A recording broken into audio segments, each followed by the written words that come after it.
Assalamualaikum warahmatullahi wabarakatuh. Salam sejahtera untuk anak-anak ibu semuanya. Kembali lagi kita belajar sejarah Indonesia wajib kelas 10.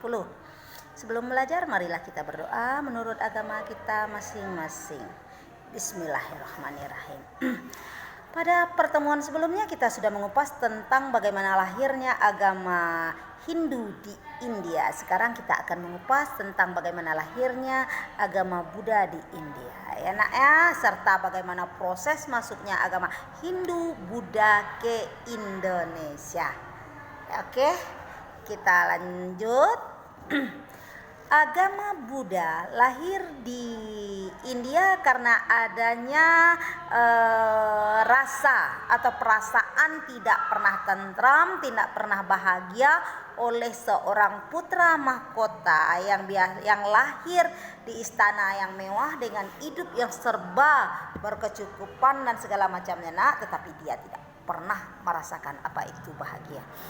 Lalu karena dia itu bangsawan, tentu tidak boleh kemana-mana, tetapi karena memang tidak ada rasa bahagianya itu, nak, akhirnya dia pergi secara diam-diam setiap malam berkeliling kampung.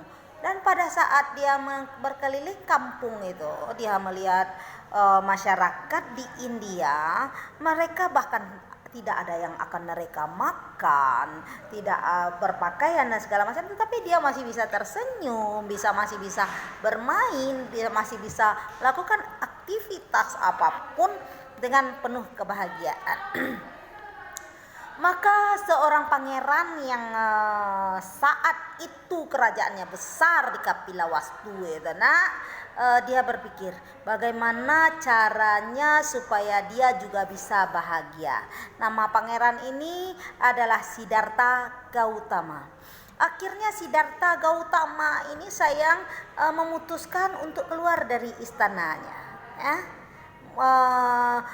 memutuskan untuk meninggalkan istana emasnya ini. Lalu dia pergi menyendiri, menenangkan hati dan nuraninya.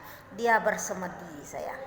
Setelah dia bersemedi, akhirnya nanti Siddhartha Gautama yang tidak pernah merasakan kebahagiaan di istana emas dan yang hidup berkecukupan dan sangat mewah itu, akhirnya dengan dia menyendiri dia mendapat ketenangan. Setelah lama Siddhartha Gautama bersemedi menyendiri di hutan, akhirnya Siddhartha Gautama itu mendapat wangsit mendapat cahaya dia, atau yang dikenal dengan mendapat wahyu.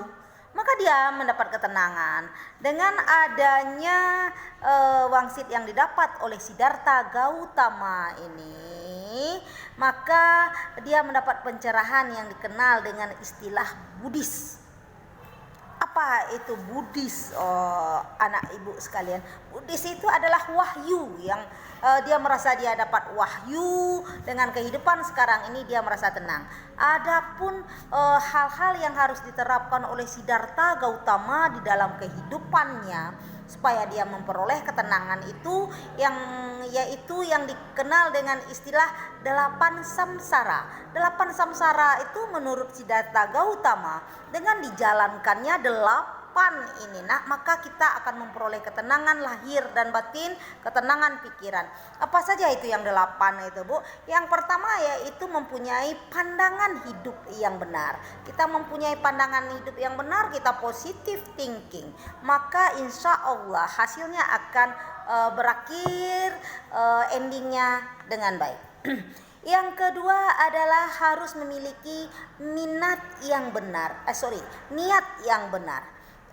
Apapun yang akan kita kerjakan dalam kehidupan ini, asal niat dan nawaitu kita itu benar, maka insya Allah semuanya lancar. Lalu samsara yang ketiga yang disadari oleh sang Buddhis ini adalah perkataan. di dalam kehidupan sehari-hari harus berkata yang benar-benar saja kalau memang ingin hidup tentram. Ya nak ya, begitu juga dengan kita. Kalau kita selalu berbicara benar, tidak ada orang kiri kanan yang tersenggol, tidak ada kita mengatakan kejelekan-kejelekan orang lain, dan kita tidak pernah mengusik orang lain, nah otomatis orang juga tidak akan mengusik kita kan. Dengan adanya berkata yang baik-baik itu kita tidak akan menfitnah, tidak mempergunjingkan orang, dan kita akan hidup tenang. Dan ibu yakin hal ini ya sayangnya, dengan adanya berkata yang benar, niat yang benar, panah hidup yang benar, itu ibu rasa kita sudah masuk ambang ketenangan.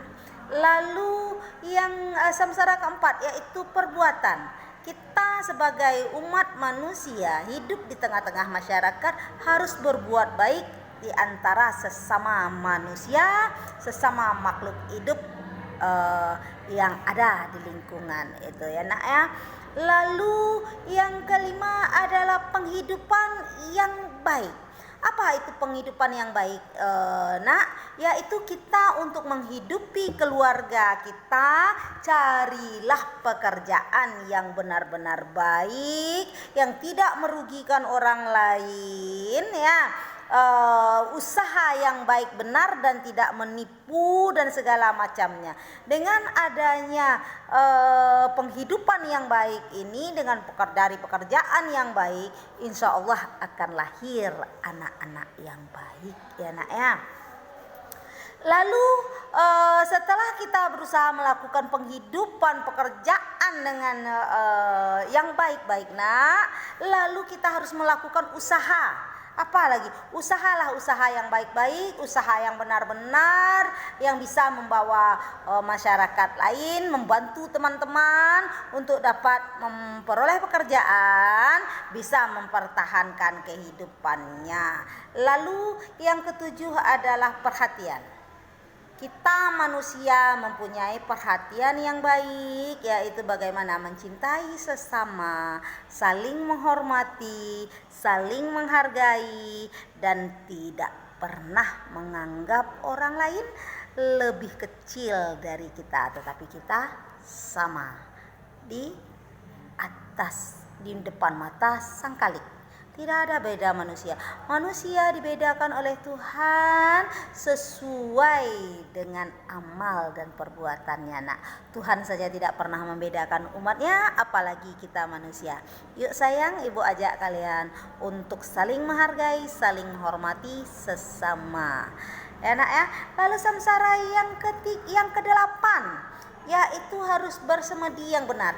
Kata bersemedi di sini adalah melakukan ibadat dengan benar. Kalau yang Islam, lakukanlah sesuai dengan Islam.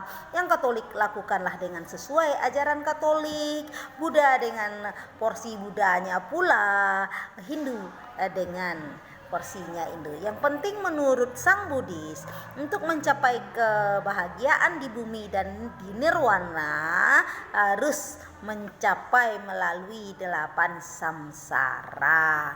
Nah, dengan adanya bersemedi yang benar ini, yaitu melakukan ibadah menurut agama masing-masing, maka insya Allah kita akan sudah memperoleh kebahagiaan lahir dan batin. Nah, dengan demikian anak ibu, maka nanti agama Hindu Buddha yang ada di India ini akan masuk ke Indonesia. Bagaimana masuknya Hindu Buddha ke Indonesia nanti akan kita kaji. Tetapi yang perlu kalian ketahui bahwa nanti agama Buddha ini dikenal dengan amalannya yang disebut dengan 3 keranjang peramalan masyarakat Buddha.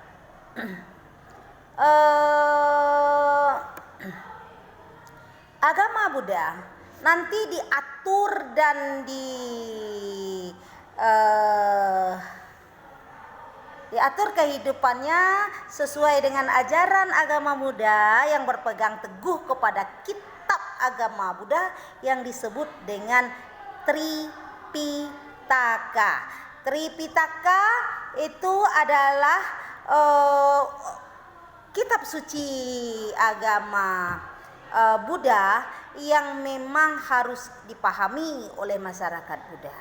Kalau memang mereka sudah memahami yang namanya amalan-amalan yang terdapat pada Tripitaka, insya Allah mereka akan memperoleh kebahagiaan. Adapun yang nantinya Tripitaka ini disebut juga dengan 3 keranjang ya, 3 keranjang dengan menggunakan bahasa Pali. 3 keranjang ini maksudnya adalah bagaimana melakukan embanan-embanan bagian-bagian di dalam kitab-kitab Tripitaka. Ada nanti yang namanya Wiyana Pitaka, ada namanya Sutra Pitaka, ada Abhidharma Pitaka. Itu adalah bagian-bagian dari kitab Weda. Yang dikatakan dengan Winaya Pitaka itu adalah bagian dari kitab Weda yang berisi tentang peraturan-peraturan hukum-hukum agama Buddha yang berlaku bagi pemeluk agama Buddha ya nak ya. Lalu yang kedua, bagian kitab Tripitaka yang kedua itu adalah Sutrata Pitaka. Sutrata Pitaka ini berisikan peraturan-peraturan ya, berisikan tentang wejangan-wejangan dari Sang Buddha. Enak ya, wejang-wejangan dari Sang Buddha. Lalu yang ketiga, bagian yang ketiga adalah Abhidharma Pitaka, yaitu berisikan tentang keterangan-keterangan, penjelasan-penjelasan soal-soal keagamaan ya. Seluk-beluk soal-soal keagamaan itu semuanya diatur di dalam ajaran kitab Tripitaka yang disebut dengan Abhidharma Pitaka ya. Masyarakat pemeluk agama Buddha ini atau Sangha ini dibedakan atas 2 macam.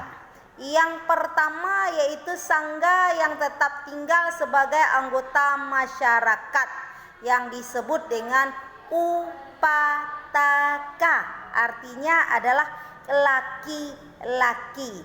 Dan yang kedua Upasika. Upasika artinya perempuan. Nanti karena memang agama Buddha ini sangat fleksibel, karena dia tidak mempunyai kasta, semua pun orang boleh masuk agama Buddha ini, dan dia tidak mempunyai syarat-syarat tertentu, dan semua pemeluk agama Buddha ya, semua pemeluk agama Buddha boleh menyiarkan agama Buddha. Enak ya, makanya nanti agama Buddha ini sampai ke Indonesia dibawa oleh para pedagang-pedagang yang memeluk agama Buddha, disebarkan kemanapun dia berada. Lain ceritanya dengan agama Hindu. Hindu tidak boleh orang lain yang menyebarkan agama. Yang menyebarkan agama Hindu hanya pendeta saja. Demikian pelajaran kita yang kedua, tolong dicatat semuanya. Apa itu 8 samsara, apa itu Tripitaka, apa isinya. Setelah ini kita akan masuk lagi nanti tentang masuknya pengaruh agama dan kebudayaan Hindu Buddha ke Indonesia. Selamat belajar semoga kita selalu di dalam lindungannya. Amin amin ya rabbal alamin. Ya, selamat belajar tetaplah bersemangat.